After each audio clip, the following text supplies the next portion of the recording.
I am Ferdinand Marcos, and I am the President of the Republic of the Philippines. I stand today on behalf of 110 million Filipinos. Hi everyone, hello universe, it's me again. Oh guys sa unang video ko sinabi ko ang Pangulo at ang DSWD maglulunsad po ng walang gutom program kitchen dyan po sa Zamboanga. Yun po ang nangyari ngayong araw na ito. Ang Pangulo nandyan June 29, 2026 sabi sa inyo O ayan nakita nyo rito, tingnan nyo mga highlights guys see, ganyan kahalaga ang taong bayan kay Pangulong Marcos Jr. You see mga beswa, yan mga highlights M goes. Ba kompleto. Di ba? Ayan kasama si Secretary Gatchalian. Itong secretary na ito, tsaka yung uyosek niya, ayan ang sipag talaga. Saan kayo makakita? Mismo ang Pangulo nag-serve. Nagiging waiter for today. See? Nakakatuwa kaya. At nakakataba ng puso. Yung makikita mo yung mga kababayan natin, nakangiti sila, di ba? Tapos, BBM resign ko, Talaga lang. Grabe kayo, ha? See?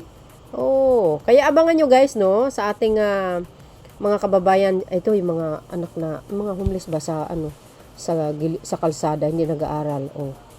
Mayroon pang daycare center pa na tagaturo. Ay nako, sarap naman yan.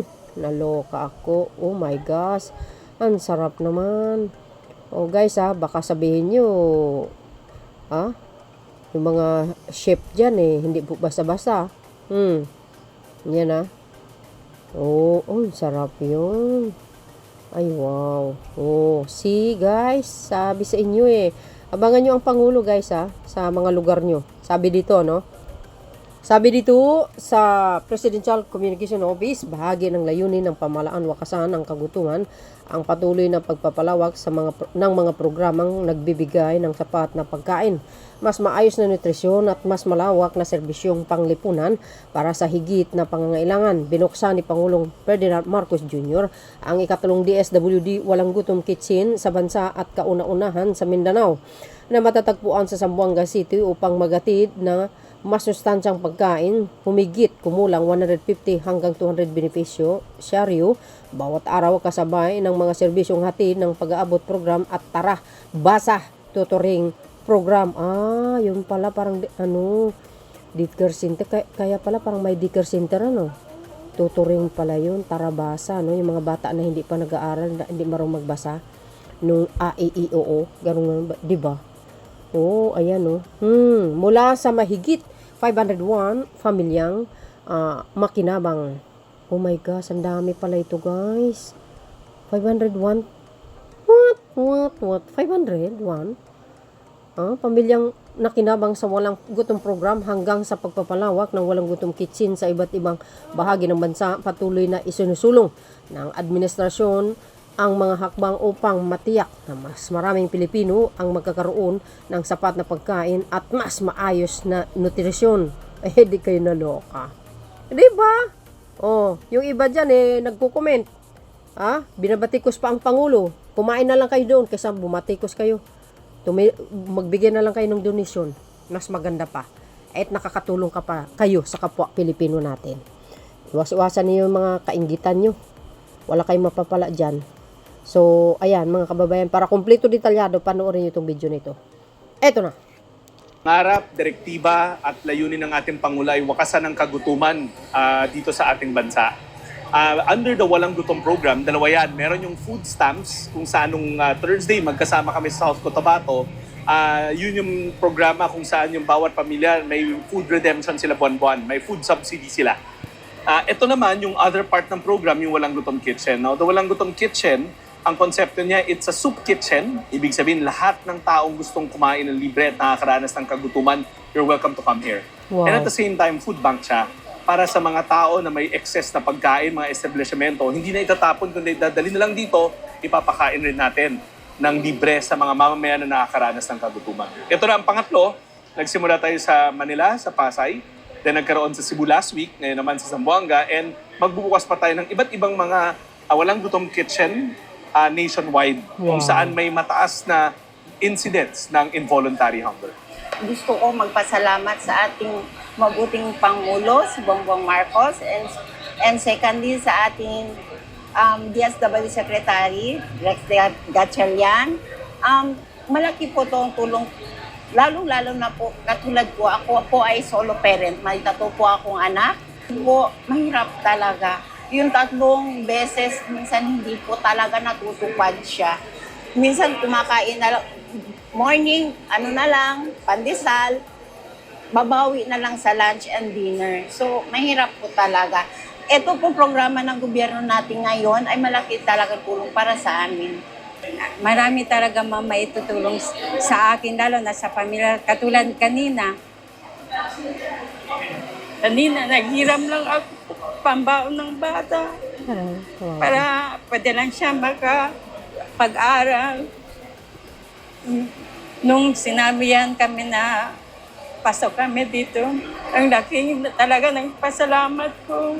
At least mabawasan ang hirap namin sa tulong na gaya ng Walang Gutom Kitchen Program sa ating presidente.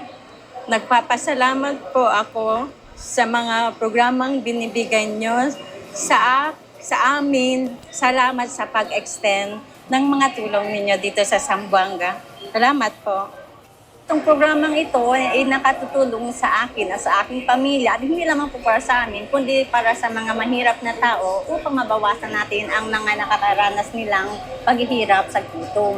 Hindi lang po sa atin, pati sa komunidad dahil sa patuloy na pagtaas ng mga presyo ng mga bilihin. Para sa ating mahal na Pangulong Bongbong Marcos Jr. at sa ating DSWD Secretary na si Rex Gatchalian, maraming salamat po at naisipan nyo ang programang ito para makatulong sa aming mga mahihirap at sa patuloy na darating na sakuna sa amin para maisan namin ang mga gutom na nararanasan, hindi lang kami, pati ang buong sambayan ng Pilipinas.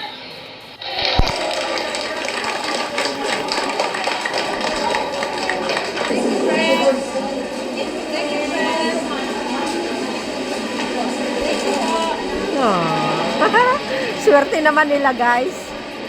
Ay. Ang wow.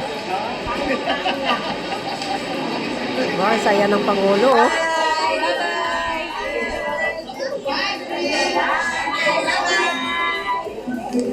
Wow. Kita nyo yun? Di ba nakakatuwa? Diyan yan sa Zamboanga. Oh, see? Oh. Sabi sa inyo guys abangan nyo ang Pangulo sabi ni Secretary Gatchalian magbubukas pa sila.